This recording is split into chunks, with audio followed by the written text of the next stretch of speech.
I didn't hear anything about job creation.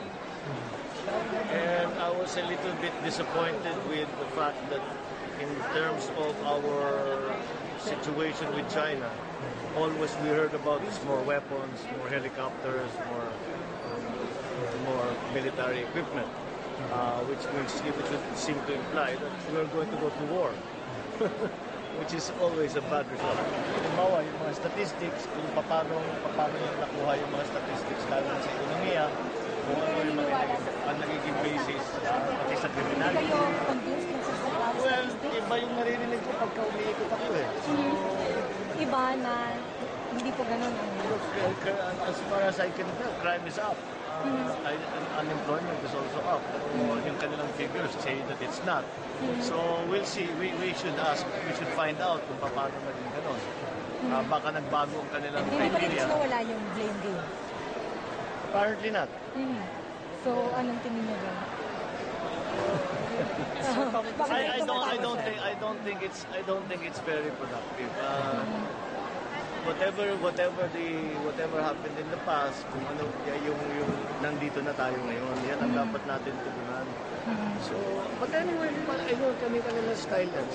So baka sabihin, may pintas lang kayo kasi you're a Marcos and this anak niyo. But ano yung pintas ko? Wala naman akong pintas. Sinasabi ko naman na kailangan pa pag-aralan lahat ng pintas. Sa syntax, marami pa kaming gagawin because kailangan pag-aralan kung ano yung pinasa dito sa house, especially concerning tobacco, because as you can imagine, galing ako sa Ilocos region, malaking hanap buhay sa akin yan. The purposes of the tax is not only to raise revenue but to modify behavior.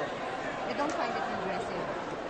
No, pagdating sa konsepto na responsible parenthood, wala naman tayong objection dun eh. Who can possibly be against responsible parenthood? So, but we look at the details, especially we look at the budgetary implications. When he referred to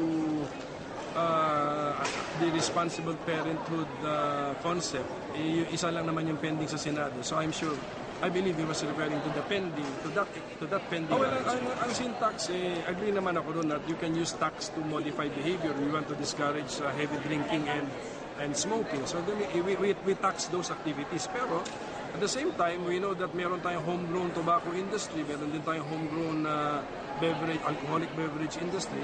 Huwag naman natin silang, the power to tax is also the power to kill. We do not also kill them by unnecessarily increasing the rate to 700%. I believe that, this administration is fair, is going to be fair. I already graded the president and I'm giving him very high grades actually, from anywhere from 85 to 92. So it's a B+. We are very happy and energized by the president's renewed and categorical endorsement for the enactment of the responsible parenthood and reproductive health bill. This endorsement of the president complements his determination to solve the backlogs in education as well as the ills in health.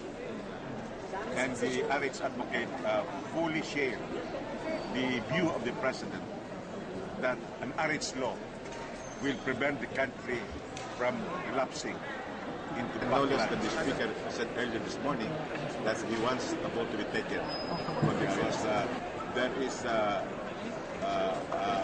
very close affinity or interlinkage between poverty. Let's say as the reproductive health thing, that has been resolved a long time ago. And you will remember that House Bill number 4244 is entitled Reproductive Health and Responsible Parenthood. And we are so happy that the President has endorsed this enactment.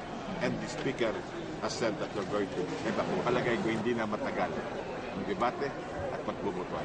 Tingin po ba natin makukuha na natin yung matagal na nating nilalaban? Yes, you are positive. Hindi lang dapat pag-usapan yung specific na proposal, yung sistema ang dapat pag-usapan. Ito ay bill, I'm hoping kaya hindi binanggit to dahil in the bag na to.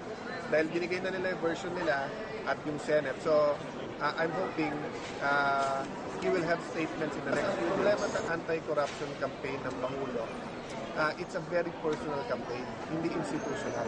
With the FOI bill, meron ka ng institutional support, meaning hindi ka na kailangan mag-rely na pag sinabi ni Presidente, eto si GMA, malaki to, habulin, o eto si CJ, malaki to, habulin. Every citizen can be a crime buster, can be a crime boxer. Pagdating sa sigarilyo, remember, growers ng tabako ang northern part of our country. So, anong guarantee na aabot sa, ang timing na aabot kasi kung dito mismo sa House, controversial yun. Pwede naman kasing isang sektor o isang grupo lang yung mayaman sa bansa. Di ba yung mga mayayaman lang o yung mga may-ari ng business, yun ang tinatawag na hindi siya inclusive growth. So GDP mo tataas pa rin, di ba?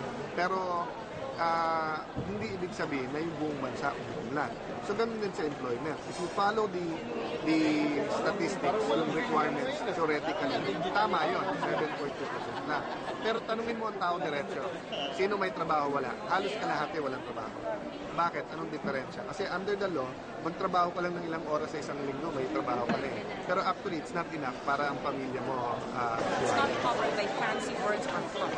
It is measurable. So we must do that. So I wholeheartedly support the President. I will support President Aquino until the end of his term in 2016.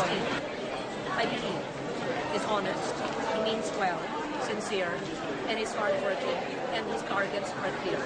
Not perfect, but we in Congress and the Senate personnel divided. For 10 years ang Pinoy administration, away tayo ng away. Kaya tayo ay naging sick man of Asia.